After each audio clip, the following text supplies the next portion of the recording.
کیا آپ نے کبھی غور کیا ہے کہ اگر زمین کی فضا اچانک ختم ہو جائے تو کیا ہوگا؟ اور کیا ایسا ممکن ہے؟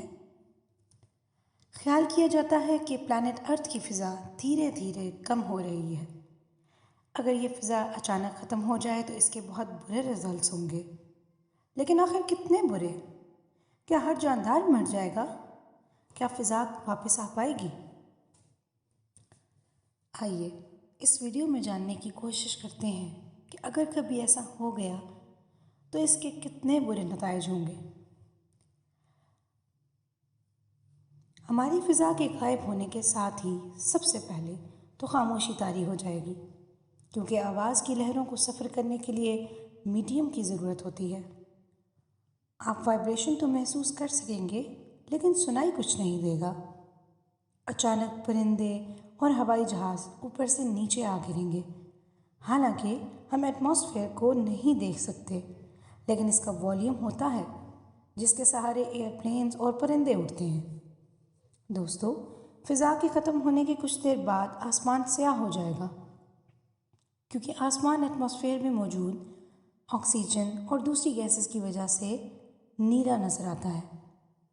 اس کے بعد زمین کی سرفیس پر تمام زندگی موت کے منہ میں چلی جائے گی، کیونکہ ہم جاندار خلا یا سپیس میں زیادہ وقت باقی نہیں رہ سکتے، اور فضا کے اچانک غائب ہونے سے یہی ہوگا۔ کان کے پردے پھول جائیں گے، خون ابلتا محسوس ہوگا، لیکن انسان فوراً نہیں مرے گا۔ اگر آپ اپنا سانس روکیں گے تو آپ کے پھیپھڑے پھول جائیں گے اور فوراً اذیت ناک موت ہو جائے گی۔ اگر آپ سانس خارج کر دیں گے تو موت تقریباً 3 منٹ کے بعد ہو جائے گی۔ اگر آپ آکسیجن کا ماسک پہنیں گے تو بھی سانس لینے کے قابل نہیں ہوں گے۔ فرض کریں آپ کے پاس ایٹماسفیرک پریشر قائم رکھنے والا پریشر سوٹ اور آکسیجن موجود ہے۔ اس صورت میں آپ زندہ رہیں گے، لیکن آپ کی کھلی جلد پر بہت زیادہ جلن ہوگی، کیونکہ زمین کی ایریل ریڈیشن جسم کو جلا کر رکھ دے گی۔ ان تمام معاملات کے ساتھ درجہ حرارت اچانک بڑھ جائے گا۔ دریا، جھیلیں اور سمندر ابلنے لگیں گے، کیونکہ جب بھی کسی لیکوڈ کا ویپر پریشر ایکسٹرنل پریشر سے بڑھ جاتا ہے تو ابال آتا ہے۔ بغیر فضا کے پانی ابلنے لگتا ہے، چاہے درجہ حرارت تھوڑا سا ہی زیادہ ہو۔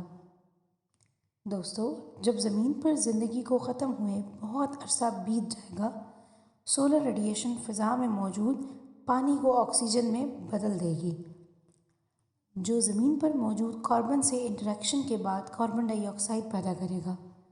لیکن فضا اب بھی اتنی پتلی ہوگی کہ اس میں سانس لینا ممکن نہ ہوگا۔ فضا کے کم ہونے سے سطح زمین ٹھنڈی ہو جائے گی، درجہ حرارت صفر سے کہیں نیچے ہوگا۔ سمندروں سے بننے والے آبی بخارات گرین ہاؤس گیس کا کام کر دیں گے، جس سے درجہ حرارت بڑھے گا۔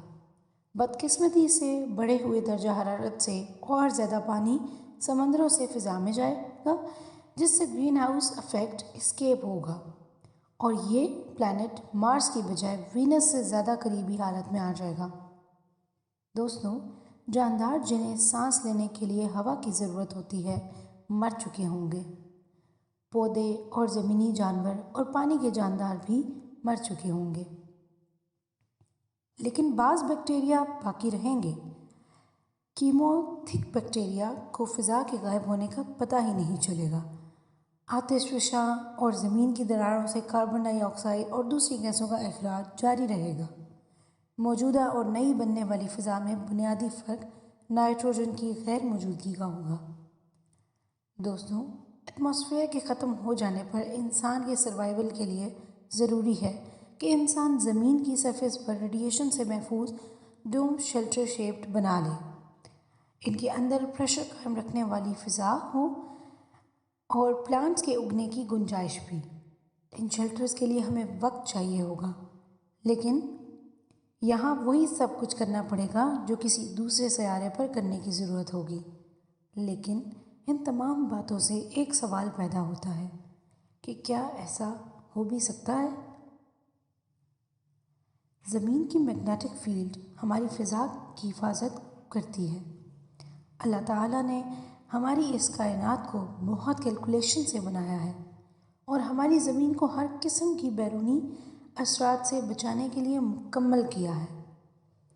لیکن کل کیا ہوگا اس کے بارے میں کچھ نہیں کہا جا سکتا۔ ویڈیو پسند آئی ہو تو لائک اور سبسکرائب ضرور کیجیے گا۔ آپ سے ملاقات ہوگی اگلی ویڈیو میں۔ تب تک کے لیے اللہ حافظ۔